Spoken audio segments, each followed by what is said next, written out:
శ్రీమాత్రే నమః.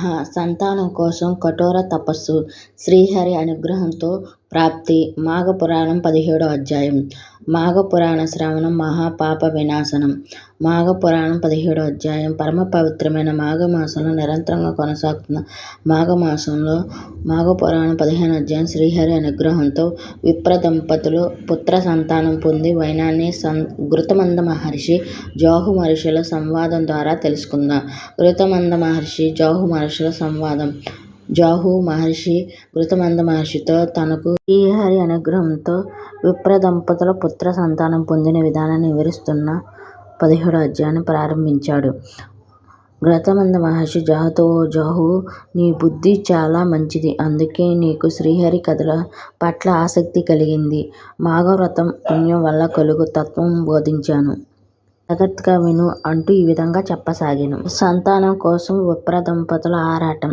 పూర్వం గంగా తీరంలో ఒక బ్రాహ్మడు అతని భార్యతో కలిసి నివసిస్తున్నాడు. అతను వేదాంగాలు సదాచార సంపన్నుడు. కానీ ఆ బ్రాహ్మడికి సంతానం లేనందున ఒకనాడు ఆ బ్రాహ్మడు సంతానం లేక విచారిస్తున్న తన భార్యతో, దేవి, నేను తీవ్రమైన తపస్సు చేసి శ్రీహరిని మెప్పించి అతని అనుగ్రహంతో సంతానం పొందుతాను అని చెప్పి గంగా తీరానికి వెళ్ళాడు. శ్రీహరి అనుగ్రహం కోసం కఠోర తపస్సు.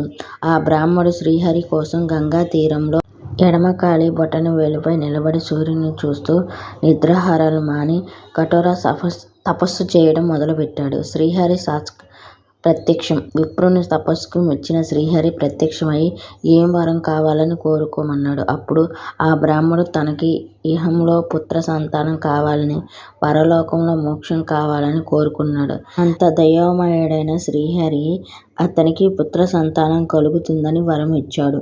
విప్రునికి సంతాన ప్రాప్తి. శ్రీహరి ఇచ్చిన వరంతో సంతోషంతో బ్రాహ్మణుడు ఇంటికి చేరాడు. కొన్ని రోజులకు బ్రాహ్మణి భార్య గర్భం దాల్చి నెలలు నిండాక ఒక మగ పిల్లవానికి జన్మ ఇచ్చింది.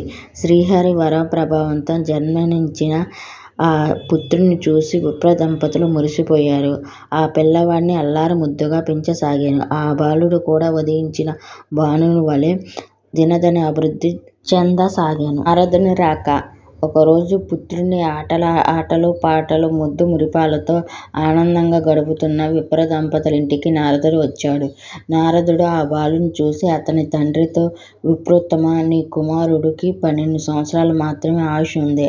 ఆ తరువాత అతను మరణిస్తాడని చెప్పి వెళ్ళిపోయాడు. విప్ర దంపతుల శ్లోకం.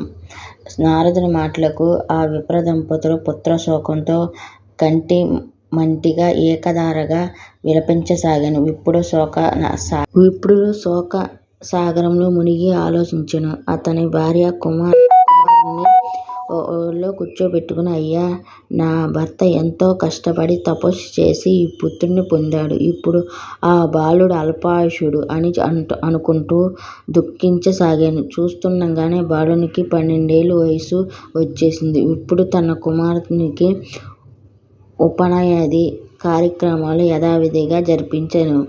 విప్రునికి జ్ఞానబోధ. విప్రుని భార్య మాత్రం త్వరలో రాబోయు పుత్ర శోకాన్ని ఎలా భరించగలమో అని దుఃఖించసాగింది.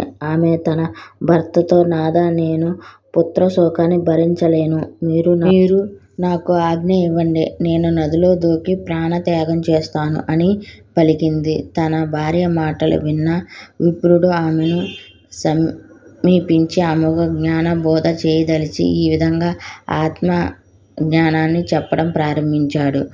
గృతమంద మహర్షి ఇక్కడి వరకు చెప్పి 17వ అధ్యాయాన్ని ముగించాడు. ఓం నమః శివాయ.